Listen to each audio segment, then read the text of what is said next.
চীনের সামরিক প্রযুক্তিতে নতুন মাত্রা যোগ করেছে তাদের সদ্য উন্মোচিত অস্ত্র ব্ল্যাকআউট বোমা।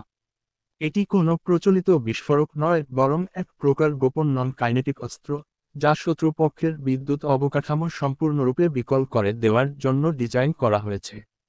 এই বোমাটি ভূমি থেকে নিক্ষেপযোগ্য এবং মাঝ আকাশে পৌঁছ একারই একটি সূক্ষ্ম কার্বন ফিলামেন্টের জাল ছড়িয়ে দেয়। সেই ফিলামেন্টগুলো আক্রমণ করে ট্রান্সফর্মার ও অন্যান্য গুরুত্বপূর্ণ বৈদ্যুতিক উপাদানকে, যার ফলে বিশাল এলাকা জুড়ে দেখা দেয় আকস্মিক ব্ল্যাকআউট।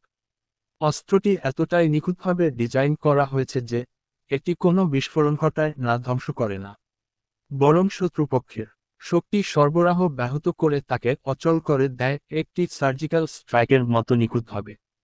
সামরিক দৃষ্টিকোণ থেকে এটি একটি কৌশলগত হাতিয়ার, যা শত্রুর প্রতিরক্ষা ব্যবস্থা ও যোগাযোগ ব্যবস্থাকে ছিন্ন করতে সক্ষম, কোনো প্রতিরোধের সুযোগ না দিয়েই।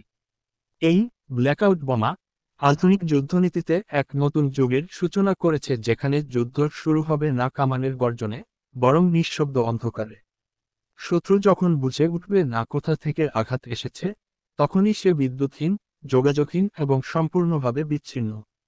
পরবর্তী যুদ্ধ আগুন দিয়ে নয়, বরং অন্ধকার দিয়ে শুরু হতে চলেছে।